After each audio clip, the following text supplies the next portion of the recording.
Génesis capítulo 32, vamos a considerar desde el versículo 1 en adelante. Jacob siguió su camino y le salieron al encuentro ángeles de Dios. Y dijo Jacob, cuando los vio, campamento de Dios es este, y llamó el nombre de aquel lugar Mahanaim. Y envió Jacob mensajeros delante de sí a Esaú su hermano, a la tierra de Seir, campo de Edom. Y les mandó diciendo, así diréis a mi señor Esaú. Así dice tu siervo Jacob, con Labán he morado y me he detenido hasta ahora. Y tengo vacas, asnos, ovejas y siervos y siervas, y envió a decirlo a mi señor, para hallar gracia en tus ojos. Y los mensajeros volvieron a Jacob, diciendo, vimos a tu hermano Esaú, y él también viene a recibirte, y 400 hombres con él. Entonces Jacob tuvo gran temor, y se angustió, y distribuyó el pueblo que tenía consigo, y las ovejas, y las vacas, y los camellos en 2 campamentos. Y dijo, si viene Esaú contra un campamento, y lo ataca, el otro campamento escapará. Y dijo Jacob, Dios de mi padre Abraham, y Dios de mi padre Isaac, Jehová, que me dijiste, vuélvete a tu tierra y a tu parentela, y yo te haré bien. Menor soy que todas las misericordias y que toda la verdad que has usado para con tu siervo. Pues con mi cayado pasé este Jordán, y ahora estoy sobre 2 campamentos. Líbrame ahora de la mano de mi hermano, de la mano de Esaú, porque le temo. No venga acaso y me hiera la madre con los hijos. Y tú has dicho, yo te haré bien, y tu descendencia será como la arena del mar, que no se puede contar por la multitud. Y durmió allí aquella noche, y tomó de lo que le vino a la mano un presente para su hermano Esaú. 200 cabras y 20 machos cabríos, 200 ovejas y 20 carneros, 30 camellas paridas con sus crías, 40 vacas y 10 novillos, 20 asnas y 10 borricos. Y lo entregó a sus siervos cada manada de por sí. Y dijo a sus siervos, pasad delante de mí y poned espacio entre manada y manada. Y mandó al primero diciendo, si Esaú mi hermano te encontrare y te preguntare diciendo, ¿de quién eres? ¿Y a dónde vas? ¿Y para quién es esto que llevas delante de ti? Entonces dirás, es un presente de tu siervo Jacob, que envía a mi señor Esaú, y he aquí también él viene tras nosotros. Mandó también al segundo y al tercero y a todos los que iban tras aquellas manadas diciendo, conforme a esto hablaréis a Esaú cuando le hallareis. Y diréis también, he aquí tu siervo Jacob viene tras nosotros, porque dijo, apaciguaré su ira con el presente que va delante de mí. Y después veré su rostro, quizá le seré acepto. Pasó pues el presente delante de él, y él durmió aquella noche en el campamento. Entonces vemos lo que está haciendo Jacob, y él lo reconoce, ¿no? ¿Qué reconoce Jacob? Dice, tuve miedo. Sí. ¿De quién tenía miedo? Él tenía miedo ni más ni menos que de su propio hermano. ¿Sabemos por qué? Porque su hermano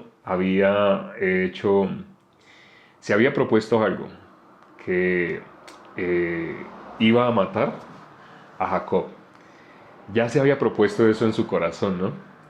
Vemos los hermanos de José, hicieron lo mismo. No sé si se acuerden de los hermanos de José. Vamos a mirar Génesis capítulo 37. Ahí los hermanos de José hacen algo similar. Vamos a mirar allá. Estamos en el 32, pero vamos a pasar al 37. Es decir, nos vamos a adelantar un poco. Miremos qué dice el versículo 18. Dice, cuando ellos lo vieron de lejos, antes que llegara cerca de ellos, conspiraron contra él para matarle. Ya vamos a llegar a ese capítulo. De momento estamos en el 32, pero aquí estamos viendo qué hicieron los hermanos de José. En el 37 vemos los hermanos de José conspiraron contra él. ¿Para qué? para matarle. Entonces, ahorita que miramos en el 32, él tenía temor, él tenía mucho miedo. Tenía mucho miedo de su hermano Esaú, porque su hermano había hecho una amenaza similar. Dijo, bien lo han llamado Jacob, porque ya 2 veces me ha suplantado.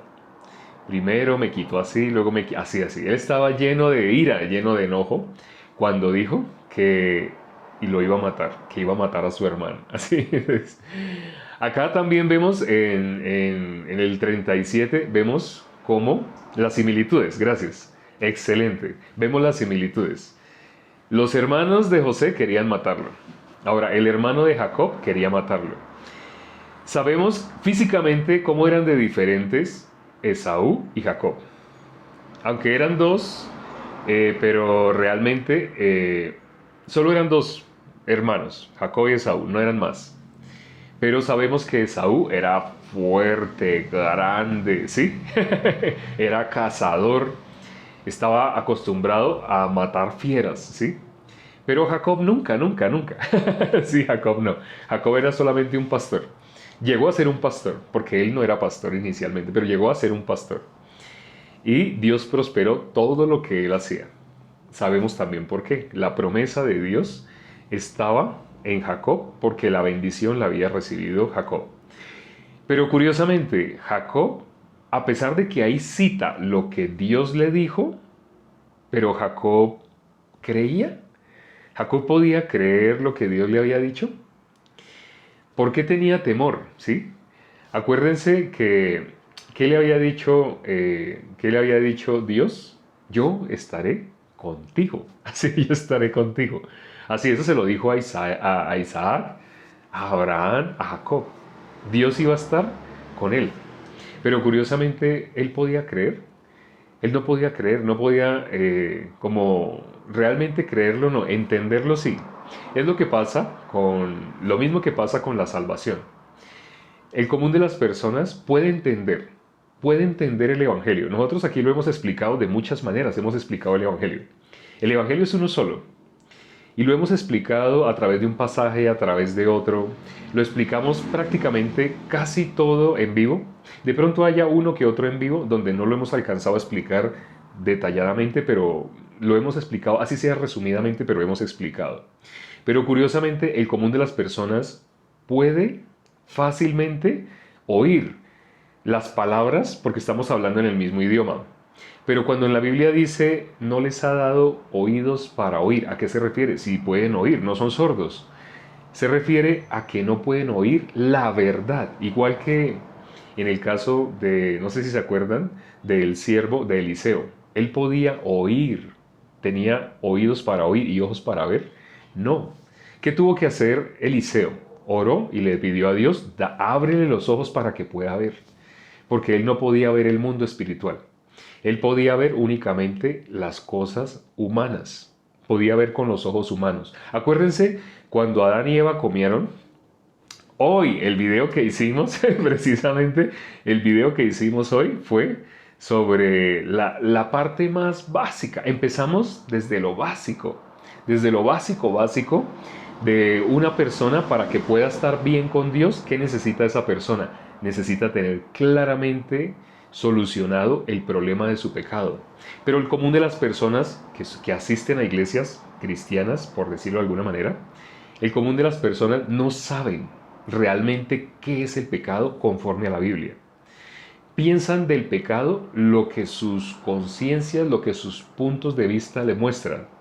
Y hablan con una certeza y con una seguridad. Incluso hay pastores que llevan años enseñando de pecado la lógica humana, el punto de vista, no lo que está escrito en la Biblia. Por eso hoy, como hace poco empezamos una serie, ya vamos en el video cuarto, empezamos una serie en la cual empezamos desde el video 0, es decir, ya llevamos 5 videos.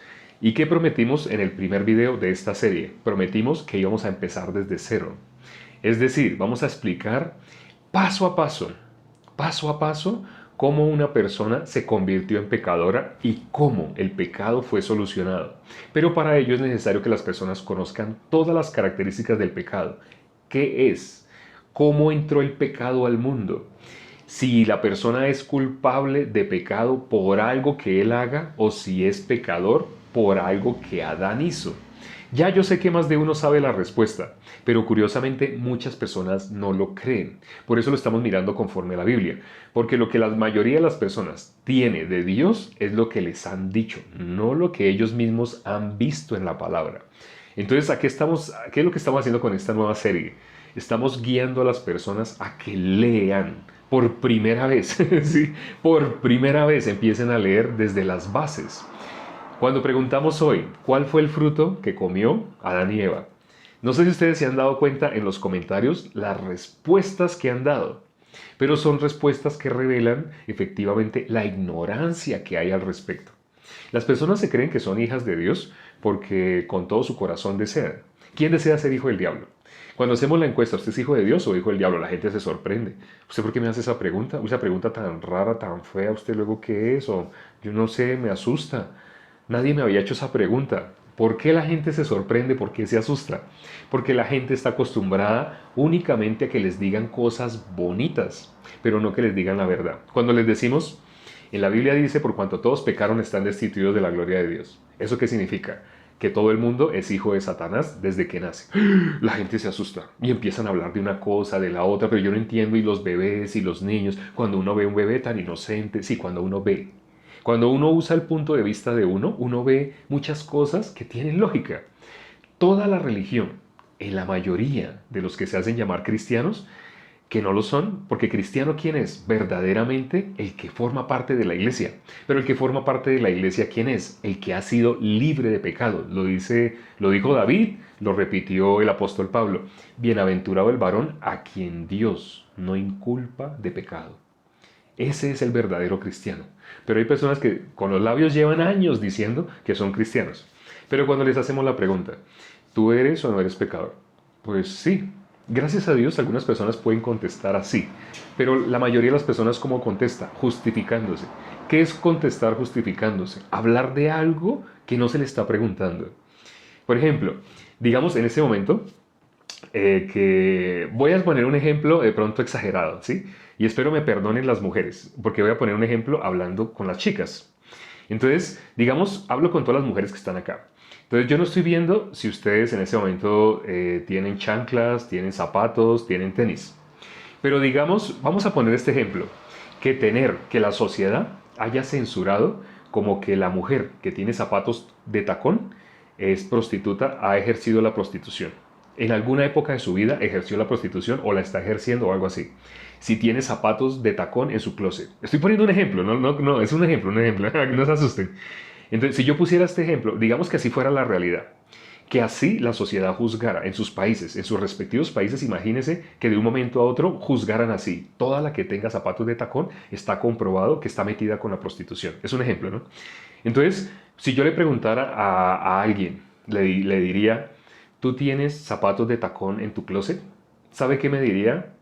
Una persona podría decir sí, si tiene, o no, si no tiene. Es fácil, ¿cierto? Pero como lo que se está enjuiciando es algo muy grave, es algo que afecta a la moral, afecta como toda la sociedad, de pronto hasta van a haber divorcios por esa respuesta que dé esa persona. Entonces, la persona en el momento de decir sí, ¿sabe cómo lo va a decir justificándose? Va a decir, pues yo creo que todas, o sea, yo creo que no hay una sola mujer que no haya tenido. Y si no tiene en ese momento en el closet, tuvo. Pero no me va a decir que no, todas tienen, o todas han tenido, o tuvieron, y de pronto algunas ya los están votando, pero todas, así empezaría a hablar.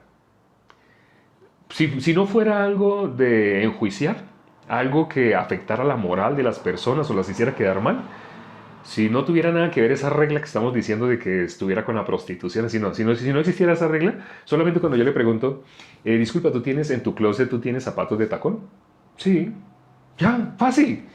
Pero ¿por qué la gente contesta así? ¿Por qué? Porque sí tiene y ya, tiene y ya, no tiene ningún problema. Pero cuando se trata de justificar, cuando es muy delicado el asunto que se le está planteando a la persona. Igual, cuando preguntamos, ¿usted es pecador? Una persona que conteste sí, muy probablemente esa persona es como el publicano. Dice que él, ¿cómo se sentía? Él cómo se expresaba. Él decía, Señor, sé propicio a mí, yo pecador. Él se veía pecador, pero no se veía pecador como el común de las personas. El común de las personas se ve pecador con los labios. Dice que son pecadores, pero ¿sabe cómo se creen? Pecadores buenos. Dice que son pecadores, pero se comparan con los que están en la cárcel. Se comparan con los que toman, se comparan con los que fuman, se comparan con los que van a discoteca, se comparan con los que van a determinados lugares, pero ellos no. Entonces se sienten mejor que los demás, se sienten pecadores, pero ¿cómo se sienten pecadores? Como los que llevaron a la mujer sorprendida en adulterio. No sé si se acuerden, la mujer sorprendida en adulterio la llevaron religiosos, los religiosos de esa época, que son equivalentes a los que se hacen llamar cristianos en esta época sin ser cristianos. Ojo, porque sí, obviamente, todo el mundo desea ser cristiano. Jesús dijo, muchos en aquel día me dirán, Señor, Señor, en tu nombre echamos fuera demonios, hicimos milagros, profetizamos. Eso, ¿quién lo haría? Pues lo debería estar haciendo un cristiano, ¿cierto? Pero Jesús, ¿qué dice? A ellos, a los que me digan así, yo les voy a decir, apartaos de mí, hacedores de maldad, nunca los conocí.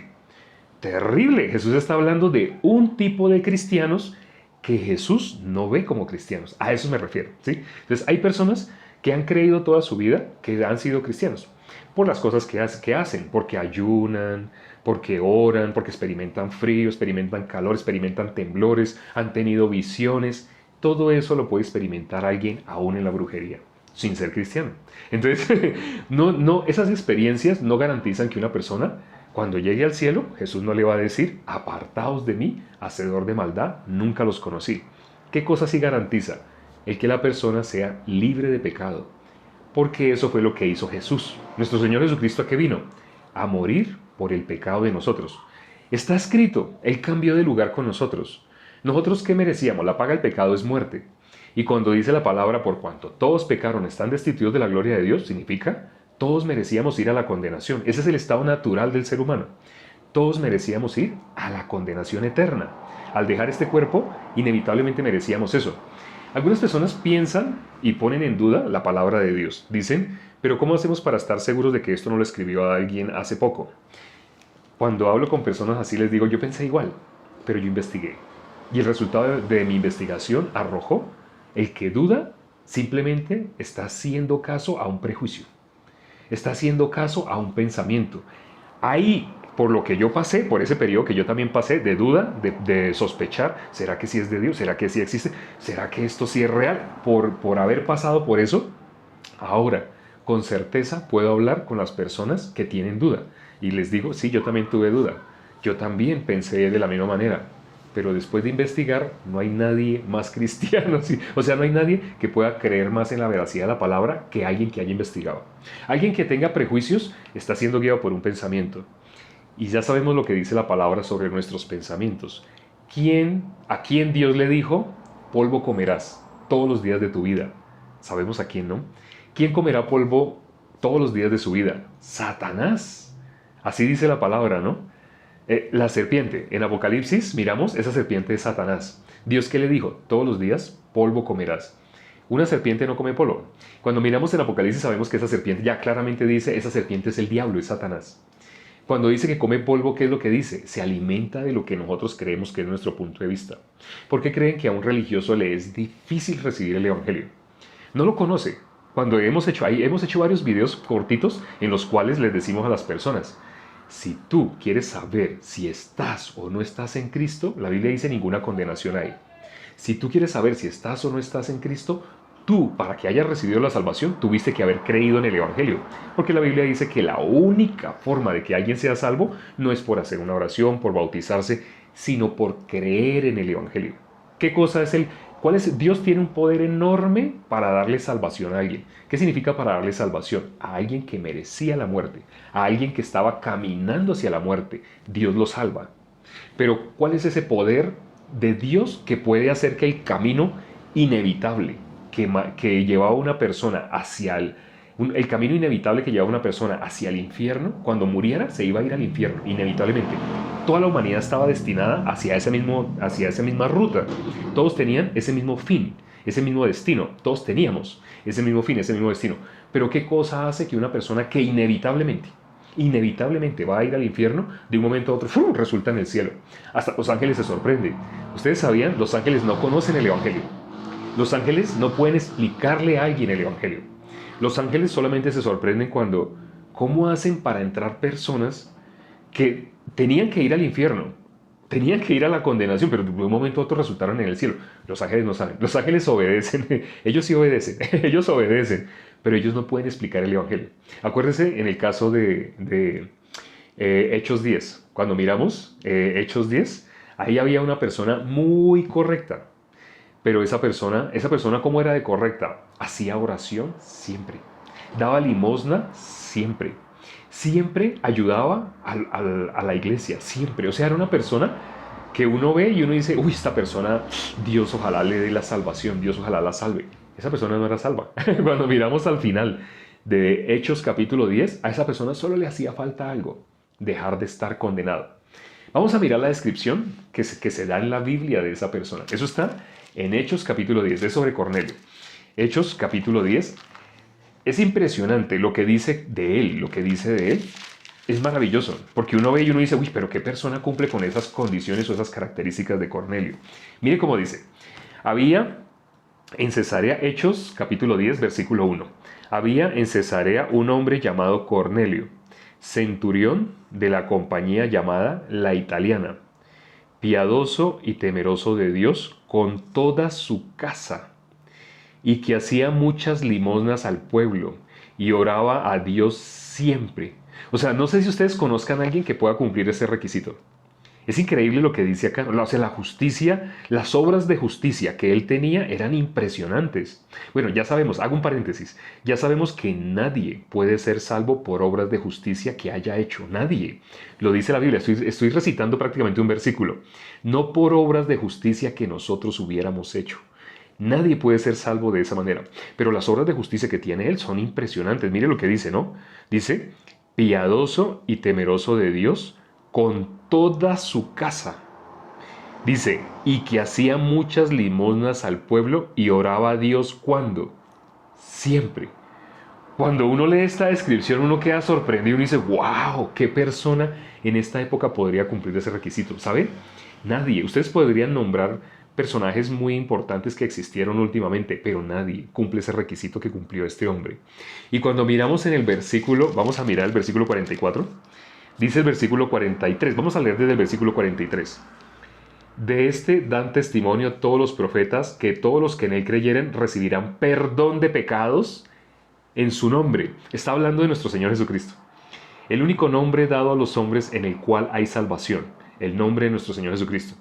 ¿A través de quién podemos recibir o a través de quién los pecados fueron quitados del mundo? A través de nuestro Señor Jesucristo. Él vino a eso. Por eso Él dijo, ustedes no me quitan la vida, yo vine a esto. Yo para esto nací. Isaías 53 dice, ¿para qué Él nació? Para ser torturado, para cargar, para ser molido. Su cuerpo iba a ser molido por nosotros. Si nuestro Señor Jesucristo no hubiera pasado todo lo que pasó, nosotros no tendríamos ninguna otra opción más que irremediablemente portarnos como Cornelio. ¿Cómo se portaba Cornelio? De una manera excelente. Cornelio, o sea, cuando uno compara a Cornelio con cualquiera en la sociedad, nadie le da la talla. Pero lo que leímos en este versículo es cuando le anuncian el Evangelio. Ahí Pedro le está anunciando el Evangelio a Cornelio. Le está diciendo que en el nombre de nuestro Señor Jesucristo tendría perdón de pecados. O sea, le estaba hablando del Evangelio. Aquí está resumido, porque obviamente tuvo que haber sido más texto, pero le resumió el Evangelio, el perdón de pecados. El Evangelio tiene que ver con el perdón de pecados. Sí, una persona no puede ser salva si sus pecados no han sido perdonados. Pero lo sorprendente es lo que dice el versículo siguiente. Bueno, lo maravilloso es lo que dice el 43. Lo sorprendente es lo que dice el versículo 44. Mientras aún hablaba Pedro estas palabras, el Espíritu Santo cayó sobre todos los que oían el discurso. ¿Quiénes eran los que oían el discurso? Cornelio y todos los de su casa, porque Cornelio tenía preparada toda su casa esperando porque el ángel le había dicho que iba a venir alguien llamado Pedro y que le iba a decir lo que tenía que hacer. Realmente lo que tenía que hacer, ¿qué era? ¡Oír! Lo único que tenía que hacer era oír. ¿Él cómo recibió el Espíritu Santo? Él estaba esperando a Cornelio. Cornelio estaba esperando a Pedro. Cuando llegó Pedro empezó a explicarles el Evangelio. Cuando les está explicando el Evangelio, en un momento ellos, wow, se dieron cuenta, nuestros pecados ya fueron perdonados. Jesús vino y murió, de esa manera murió Jesús para que yo fuera perdonado mis pecados. O sea, yo no soy pecador. Ya la deuda, acuérdense que ayer les mostré un recibo. La deuda por mis pecados ya tiene el sello de que fue cancelada. Está en Hebreos 1:3. Jesús ya efectuó la purificación de nuestros pecados. Ahí lo dice la Biblia. Ya está. Entonces, cuando Cornelio escuchó el Evangelio, ¿qué pasó con Cornelio y con todos los que oían a Pedro? Dice que el Espíritu Santo vino sobre todos. Todos fueron sellados con el Espíritu Santo de la promesa. Esta promesa, que parecía que era únicamente para el pueblo judío, la recibieron los gentiles. Es decir, ellos recibieron la salvación. En el momento que Cornelio recibió la salvación, hacemos una pausa en ese momento. ¿Cuál es la pausa? Si Cornelio recibió la salvación acá, cuando volvemos al versículo 1 y 2, donde se da la descripción de él, que era un hombre piadoso, temeroso de Dios, que hacía limosnas, que oraba a Dios, siempre. ¿No era salvo? No, no era salvo. Pero mire lo que nombramos. Las características de Cornelio nadie las cumple. Nadie. Una persona que se levante temprano a ir de casa en casa y tratar de enseñarle a las personas el camino hacia Dios, a que conozcan de Dios, uno piensa, esa persona se está esforzando. No le llega a los talones a Cornelio. Lo que Cornelio hacía era superior a lo que cualquier persona pudiera hacer en esta época. Pero con todo y eso, ¿qué le faltaba a Cornelio? Recibir la salvación. Si él recibió la salvación en el versículo 44, significa sus obras, todo lo que él hizo, no sirve para nada. Y vuelvo y cito ese versículo. No por obras de justicia que nosotros hubiéramos hecho. Solamente por la misericordia de Dios, por el lavamiento de la sangre, a través de la sangre de nuestro Señor Jesucristo, nuestros pecados fueron cubiertos. Por eso dice, bienaventurado el varón a quien Dios no inculpa de pecado. Obviamente se refiere a varón y mujer. La mujer es santificada en el hombre. Entonces aquí, aunque diga la palabra varón, pero realmente se refiere a hombres, mujeres. Toda persona, lo dice Romanos capítulo 1, versículo 16. El Evangelio es poder de Dios para salvación a todo aquel que haga con el Evangelio, que lo crea. Porque el común de las personas no tiene oídos para oír. En el video que hicimos hoy, ¿qué planteamos en este video que hicimos hoy? Hicimos la pregunta, ¿cuál fue el fruto que comió Adán y Eva? Y hay muchas respuestas. Si hay muchas respuestas, quiere decir, la gran mayoría de las personas no sabe. No sabe. Bueno, hubo unos que contestaron, pero que son hermanos, es decir, que ya han leído conmigo, hemos leído capítulo 3, versículo 1, 2, 3, 4, 5, 6, 7. Han leído el capítulo 2, versículo 9, versículo 16, 17. Bueno, para las personas que están acá y que no saben cuál fue el fruto que comió, ya, tranquilos. Lo vamos a mirar ahora, lo vamos a considerar ahora, lo vamos a mostrar para que tú lo consideres. Pero de verdad, te pido esto, léelo, léelo tú mismo en tu Biblia. No te quedes con lo que alguien te hable de Dios. Si alguien te dice, la Biblia dice, léelo tú mismo. La Biblia dice, maldito el hombre que confía en el hombre. No confíes en ti mismo, no confíes en mí. Bueno, las personas piensan cuando ven ese versículo, maldito el hombre que confía en el hombre, yo no confío en ti. Está bien, pero cuando dice maldito el hombre que confía en el hombre, se refiere no tanto que no confíe en los demás, sino que no confíe en usted mismo. No confíe en su propio punto de vista. O no es por usted estar así relajado, tal vez de pronto algunos en ese momento están viendo el live en la cama, y están así con el celular en la cama. No dejen de leer la Biblia cuando alguien les nombre un versículo en la Biblia. Léanlo. Yo me puedo equivocar. Yo tengo un cuerpo que también es un cuerpo mortal. Este cuerpo, cuando Dios dijo que Satanás todos los días comería polvo, se está refiriendo, todos los días se va a meter con esto que creemos que es nuestro punto de vista. Es decir, yo puedo ser engañado por Satanás. Yo estoy en ese momento tratando de explicarles el Evangelio. Pero a pesar de que estoy tratando de explicarles el Evangelio, tengo un cuerpo que también puede ser engañado. Entonces, no le crean a nadie, no crean en ustedes mismos, no crean en su pensamiento. Sí crean en algo, 100%, en la palabra de Dios. Única y exclusivamente crean en la palabra de Dios. Única y exclusivamente. Por eso, ahorita que vamos a mirar esos versículos, por favor, léanlos. Esos versículos son la base. La pregunta que hicimos hoy, ¿sabes cuál es el fruto que comió Adán y Eva? Vamos a mirar. Primero que todo vamos a mirar el capítulo 2 de Génesis. Ahí van a mirar cuáles eran los dos árboles que Dios puso. ¿Sí? Vamos a leerlo. Génesis capítulo 2. Entonces, para quienes no tenían la respuesta a la pregunta que hicimos hoy, ya la van a tener bíblicamente, la respuesta bíblica. No respuesta de tal vez de parecer de hombres, no. Porque lo que contestaba la gran mayoría era lo que les habían enseñado. O sea, eso da muestra de que no han buscado en la palabra. Las personas que contestaron, como les digo, sí, yo sé, fueron personas que ya lo han leído con nosotros. Pero si tú no lo habías leído, léelo hoy, por favor. Dice el versículo 9. Jehová Dios hizo nacer de la tierra todo árbol delicioso a la vista y bueno para comer. También el árbol de vida en medio del huerto. Aquí hay una coma, ¿cierto? Y luego que dice, y el árbol de la ciencia del bien y del mal. Espero que lo hayan leído. Aquí dice, y el árbol de la ciencia del bien y del mal. Muchas personas me dijeron de pronto hoy en comentarios, pero sí dice árbol de la ciencia del bien y del mal, pero no dice fruto. Vamos a leer el versículo 6 del capítulo 3, o sea, el capítulo que sigue. El versículo 6 dice, y vio la mujer que el árbol era bueno para comer y que era agradable a los ojos. Está hablando del árbol de la ciencia del bien y del mal. Dice, y que era bueno para comer y que era agradable a los ojos y árbol codiciable para alcanzar la sabiduría. Y tomó de su ¿qué? Espero que lo lean. Espero que estén leyendo lo que yo estoy leyendo. Y tomó de su fruto y comió y dio también a su marido, el cual comió así como ella. ¿Qué fue lo que ella tomó del árbol? ¿Cómo se llamaba el árbol primero? Árbol de la ciencia del bien y del mal. ¿Qué fue lo que hizo Eva? ¿Tomó de qué? ¿Qué hizo con ese árbol? Ella lo vio codiciable, vio que era un fruto codiciable. ¿Y tomó de qué? De su fruto. ¿De qué fruto? Del fruto del árbol de la ciencia del bien y el mal. Ella tomó el fruto del árbol de la ciencia del bien y el mal. Para resumir, para las personas que no lo tienen claro, cuando uno escribe la palabra árbol de, esa conjunción, ese de, árbol de, lo que se escribe después del de, voy a escribirlo para que quede claro. Voy a escribirlo para que quede claro. Cuando uno escribe la palabra árbol de, entonces sería, si está bien, así. Árbol. Árbol. Cuando uno escribe la palabra árbol, ¿sí? Uno escribe árbol y uno escribe de, árbol de, árbol de. Lo que va a colocar aquí,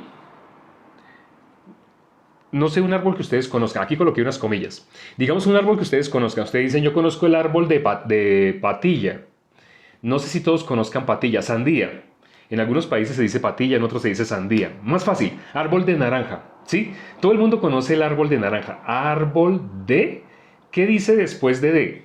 Lo que dice después de es el fruto que le sale al árbol. Árbol de papaya, árbol de patilla, árbol de maracuyá. Tal vez estoy nombrando frutas que no sean conocidas en todos los países, pero imagínense una fruta que haya en sus países. Árbol de café, un árbol de café. ¿Cuál es el fruto que le sale a ese árbol? Café. Lo que se escribe después del de indica el fruto que le sale a ese árbol. Árbol de, ese es el fruto que le sale al árbol, ¿sí? Entonces cuando dice, ya para finalizar vamos a leer el versículo, ya el último versículo, vamos a leer el versículo 16. Dice, del capítulo 2, dice, y mandó Jehová Dios al hombre diciendo, de todo árbol del huerto podrás comer. Y el 17, mas del árbol de la ciencia del bien y del mal. Ahí es cuando habla específicamente de ese árbol. Mas del árbol de la ciencia del bien y del mal no comerás, porque el día que de él comieres, ciertamente morirás. Ya algunos saben que decir pecado y decir muerte es lo mismo. Cuando a una persona le decimos, usted es pecadora, y la persona dice, sí. La persona sabe que está diciendo, yo soy muerto. ¿Qué sabe qué significa decir yo soy muerto? Yo estoy destituido de la gloria de Dios. Cuando una persona dice soy pecador, lo que está confesando con su boca es, yo estoy destituido de la gloria de Dios. Cuando una persona dice yo soy pecador, está diciendo yo soy muerto. ¿Sabe qué significa ser muerto? Si usted lee en Isaías 14, ahí dice, o sea, es terrible, pero es ser hijo de Satanás. Es estar en las puertas del Hades. Solo le falta que deje este cuerpo y va a su casa donde pertenece. La ciudadanía que tiene, ¿cuál es? ¿El cielo? No, es el infierno. O sea, eso significa decir soy pecador, pero la gente no, o sea, por desconocer lo que la Biblia dice de pecado, la gente dice, sí, yo soy pecador porque yo codicio, porque yo he mentido. Si supiera bíblicamente que ese pecador no es eso que usted está diciendo. No, entonces no, luego hablamos de eso. Eso se llaman transgresiones, pero luego vamos a hablar de eso. Por ahora lo más importante es que te quede claro qué es pecado. Por eso es importante que conozcan cuál es el fruto. Estamos puliendo desde las bases. Si ustedes empiezan a ver en detalle todas las bases de cómo fue que el hombre se separó de Dios, pueden fácilmente entender cómo el hombre se une con Dios. Pero si ni siquiera conocen cómo fue que el hombre se separó de Dios, cuál fue el árbol que comió, cuál fue el fruto que comió, Dios por qué dijo que no comieran de ese fruto. Todo esto lo tenemos que hablar en detalle. Obviamente no nos alcanza el tiempo en un solo live, porque son muchos temas para abarcar que son detalles, pero son rudimentos básicos. Si no se habla de la base, todo lo que se ha edificado, las personas que tienen un cristianismo grande han echado fuera demonios, han hecho muchos grandes milagros, han profetizado en el nombre de Jesús, pero dicen, soy pecador. Todo su cristianismo ha estado fundamentado sobre la arena. Ha sido una mentira. Cuando empezamos a hablar con esa persona y le preguntamos, ¿es pecador? Claro. Y según la Biblia, un pecador muere, ¿a dónde va? Ah, según la Biblia, pues un pecador muere, va al infierno. ¿No se da cuenta lo que está diciendo? O sea, la gente parece que fueran zombies o sonámbulos. O sea, siguen una religión porque se ve bonita, pero no conocen lo que dice la Biblia. Ignoran las escrituras. Bueno, y esto me apasiona y yo creo que no me detendría. Ojalá hoy pudiéramos estar de frente y poder conversar 1, 2, 3, 4 horas. Yo sé que quedarían, no pararíamos, sí, no pararíamos hasta que todos recibieran la salvación. Entonces lo que los invito es, tengan paciencia que inevitablemente la idea de poner el tiempo para compartir con ustedes es transmitirles eso que yo recibí. Yo recibí la salvación, yo impuse manos, yo oraba en el nombre de Jesús, yo hice milagros, yo hice lo que está escrito en la Biblia y yo no era salvo. Cuando recibí la salvación me di cuenta todo eso que era. Pero ¿cómo les puedo explicar? No me los puedo explicar así solamente con 2, 3 palabras o menos con 150 caracteres ahí en TikTok. No, tengo que explicarlo en un en vivo, pero necesito más tiempo. Ténganme paciencia. Para allá vamos. Vamos a explicar paso a paso para que ustedes conozcan bien cómo ser salvos. Vamos a orar ya para terminar. Padre, gracias por este tiempo que nos has permitido para considerar tu palabra. Lamentablemente muchas personas entran, muchas personas salen porque muchas personas usan estos medios únicamente como entretención. Muchas personas no esperan encontrar la vida eterna a través de estos medios, pero aún así muchas personas de las que ya han recibido la salvación la recibieron a través de esta plataforma que tanto menosprecia a la sociedad. Porque muchos piensan que esta plataforma solo es para cosas carnales, para ese tipo de cosas. Pero curiosamente, a través de esta plataforma que supuestamente da tanta entretención, también se puede llegar a lugares donde nunca hubiéramos llegado si no fuera por estos medios tecnológicos que tú has permitido que el hombre desarrolle. Permite que las personas que entraron el día de hoy y que considerablemente han escuchado la palabra, permite que la reciban en el corazón, permite que puedan ser salvos. Te lo pedimos con un mismo corazón, con los justos, orando con los justos que hay en este momento, y hemos orado en el nombre de nuestro Señor Jesucristo. Amén.